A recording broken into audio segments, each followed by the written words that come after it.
Okay, so without further ado, we are finally going to go ahead and germinate our seeds from palmseedlings.com. The package we got in the mail in a previous video of mine, it was a gift overseas from a very nice individual from Spain.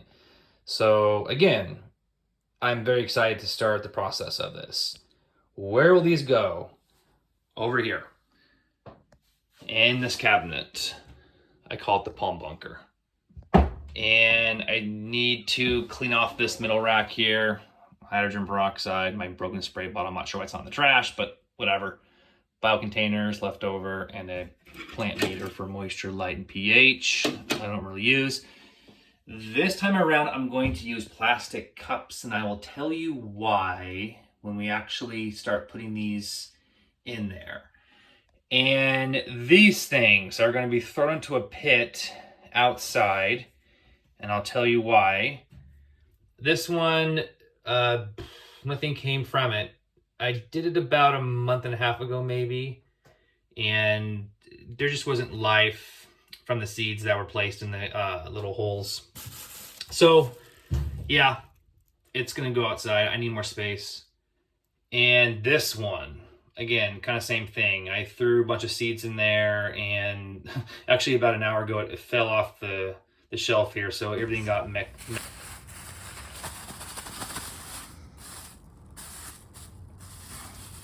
This was my egg carton project. See how it looks?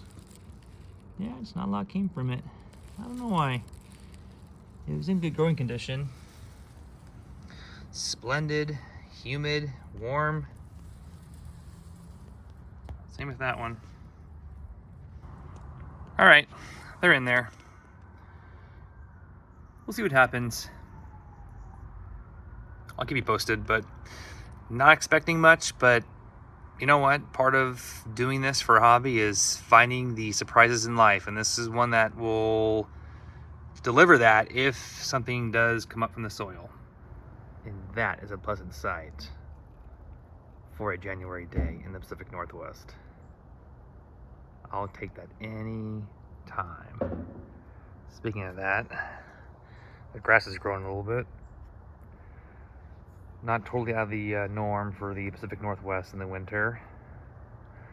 I mowed it around Thanksgiving, and it does grow a little bit in the wintertime, but people usually just leave it until February or March and they give it its first mow. But I might get antsy and come out here and maybe give it a quick little whack job. I don't know. Where's the birdie? Go.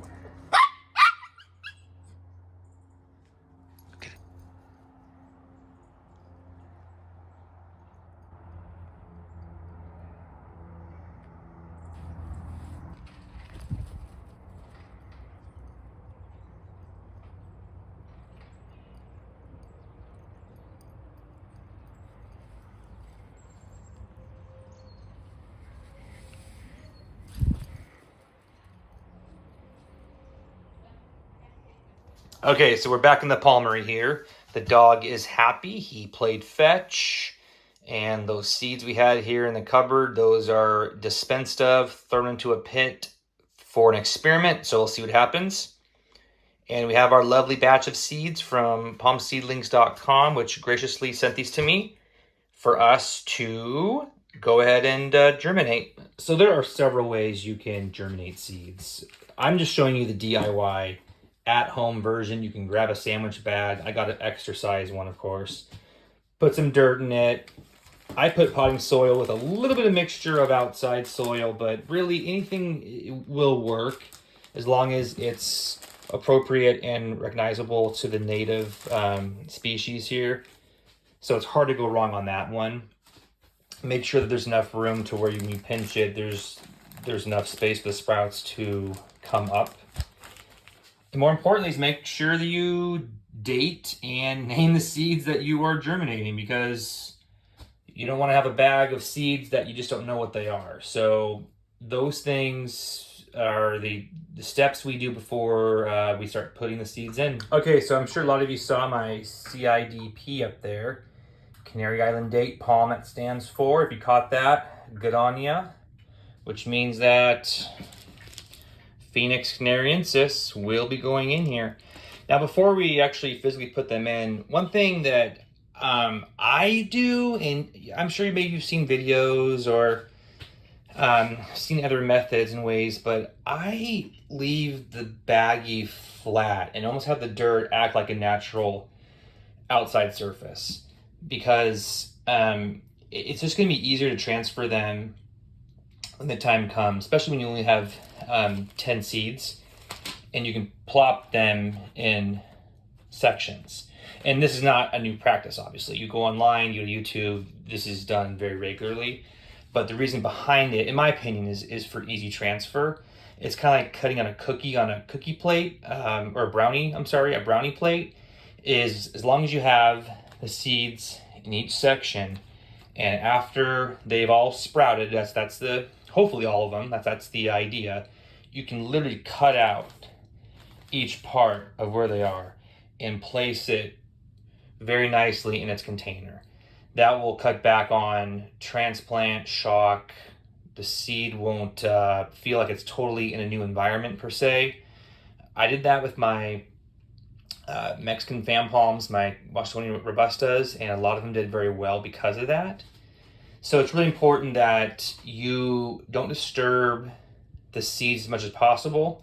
So putting them in a baggie flat like this, and essentially putting them in their own little slots, almost as if this is like a container itself. It's just a bag, but it acts like one. And that way, when the time comes to transplant them, you can do it easily, instead of in a baggie where it's upright and it's in this huge pile of dirt with seeds all over the place. That's where you get a little risky on the seed transplant shock, and that's where you lose a lot of your saplings. Okay, so I did give it a nice little spray down in there. I'm sure you noticed the moisture on the bag here. I didn't soak it, I just got it damp enough to where you can notice there's moisture in here. And of course, I'll give it one more spray job when all the seeds are in their place. Oh, I forgot to mention, I didn't soak these before we were putting them in. I just didn't do it. I have before. There's pros and cons to both. I figure that if this is the natural environment that these seeds are used to being in, to germinate, nice, healthy soil that's damp and humid and warm, there's just no reason why these would not germinate. But however, please feel free to do so. I'm just choosing not to for this particular round. Okay, so this is laying flat and ready to go. And just real quick, regards to my last statement about soaking seeds, I just want to make sure I clear up one thing is, yes, in the wild, where it's a non-controlled environment, germination rates are lower because of that reason. But when seeds are being cultivated, being sowed in a controlled environment, soaking your seeds, it probably is helpful, but in this case, I'm just choosing not to do it. But feel free, please, that you give your seed every fighting advantage to find success, breaking through that soil, and turning into a sapling. So, okay, so they're all in there. They're all spread out.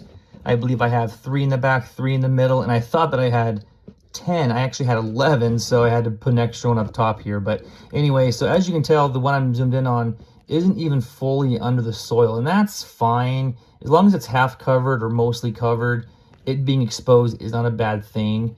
Given the seed structure anyway, about it having a root and then a sprout, really 2 parts come out. And if you look at some of your saplings today, you'll see the seed above the surface on most occasions. So it's not the end of the world if it's not fully covered. One thing you don't want to do is have it be super deep down into the soil. I'm not quite sure how that would affect the outcome, but I've watched many videos from many experts, and they always say better near the surface than far deep in the soil. Okay, so I will finish up the other seeds, and the exact same method I'll be using for the rest of the other ones. Some seeds I think are a little bit bigger than the Phoenix canariensis ones, so I'll have to maybe change a little bit of my technique. But lastly, I always put my temperature sensor gauge right next to the bag so I can tell what's going on at all times. And I believe the conditions in here are very nice, in the mid-upper 70s. Of course, the humidity doesn't even matter because the bag is near 100%, so that number I don't even look at. But as long as I get it towards 80, which is the goal, and you know, I'll have to maybe get a little more warmer here for the next couple weeks, which I think we have a little bit of a cold snap by our standards coming, which means the heater will be running a little bit more. So it'll be a little bit warmer here. So that actually is good for timing.